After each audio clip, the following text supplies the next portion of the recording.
আমাদের আজকের রেসিপি শুকনো চালের গুঁড়ার মিনি নকশি পিঠা। পিঠাগুলো এতটাই সুন্দর হয়েছে, বিয়েবাড়ির ডালা সাজানোর জন্য এই পিঠাটা রাখতে পারেন, আবার স্পেশালি ঈদের জন্যও বানাতে পারেন। শুকনো চালের গুঁড়া দিয়ে যেহেতু বানানো যায়, চাইলে সবাই পিঠাটা ঝটপট বানাতে পারবেন। আর পিঠার গোলাটাও হয়েছে আজকে একদমই ঠিক। আপনারা যে কোনো ব্র্যান্ডের শুকনো চালের গুঁড়াটা নিতে পারেন, যেটা সুপার শপে কিনতে পাওয়া যায়। আর আজকের পিঠা বানানোর জন্য একটু চেপে ভরে 1 কাপ চালের গুঁড়া নিয়ে নিচ্ছি। তারপর এখানে স্বাদ মতো লবণ দিয়ে দিচ্ছি। নকশি পিঠাটা যেহেতু গুড়ের শিরায় দিয়ে খাওয়া হয়, এই জন্য লবণটা একটু কমই দিতে হবে। 1 কাপ চালের গুঁড়ার জন্য আমি এখানে 1.5 কাপ পানি নিয়েছি। পানিটা যখন ফুটে গেছে, এই চালের গুঁড়াটা দিয়ে ঢাকনা দিয়ে ঢেকে দিয়েছি 2 মিনিটের জন্য। 2 মিনিট পর ঢাকনাটাকে খুলে ভালো করে নেড়ে মিশিয়ে নিচ্ছি। পানিটা অবশ্যই কাপ দিয়ে মেপে নেবেন, তাহলে গোলাটা ঠিক থাকবে। তো এইভাবে করে ভালো করে নেড়ে মিশিয়ে নিয়েছি, আর এখানে পানির মাপটা একদম ঠিক আছে। এই পর্যায়ে চুলাটাকে একেবারে কমিয়ে ঢাকনা দিয়ে ঢেকে দিচ্ছি আরও 5 মিনিটের জন্য।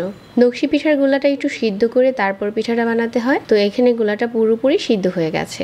এখন এই গোলাটা ভালো করে ঠান্ডা করে তারপর হাত দিয়ে মতে নিচ্ছি। যতটা সম্ভব ভালো করে মতে হবে, তাহলে পিঠাটা বানাতে অনেক সহজ হয়ে যাবে। তারপর হাতে ছোট্ট একটা ডো নিয়ে বোর্ডে নিয়ে ভালো করে মতে নিচ্ছি।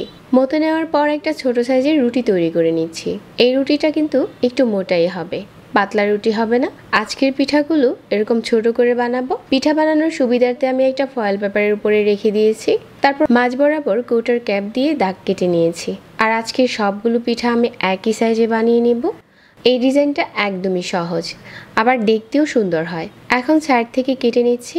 কারোর হাতের কাছে যদি কাটা না থাকে, এই পিঠা ডিজাইন করতে গিয়ে আপনারা টুটকিও নিতে পারেন। এখন সবগুলো পিঠা একইভাবে বানানো হয়ে গেছে। চুলা একটা প্যানে আমি পরিমাণ মতো তেল গরম করে নিয়েছি, আর এই গরম তেলের উপরে সবগুলো পিঠা আমি দিয়ে দিচ্ছি। আর 1 কাপ চালের গুঁড়া দিয়ে কিন্তু আপনার এখানে অনেকগুলো পিঠা বানানো হয়ে যাবে। তারপর এই পিঠাগুলো মাঝারি আঁচে কিছুটা লাল করে ভেজে নিচ্ছি, তবে একদম লাল করা যাবে না। এই পিঠাগুলো আমরা আবারও ভেজে নেব। 1 ভাজা দিয়ে এই পিঠাগুলো এই পর্যায়ে সংরক্ষণ করতে পারবেন 1 মাসের মতো। যখন খাবেন আরেকবার তেলে দিয়ে ভেজে শিরাতে দিয়ে দিলে হয়ে যাবে।